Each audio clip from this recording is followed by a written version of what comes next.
kasi siya ang gulo. Kinuha niyang lahat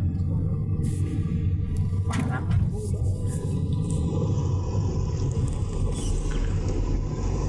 Shout out dahil sa meron So kami, guys, guys, naghahatid kami po sa namin na iya.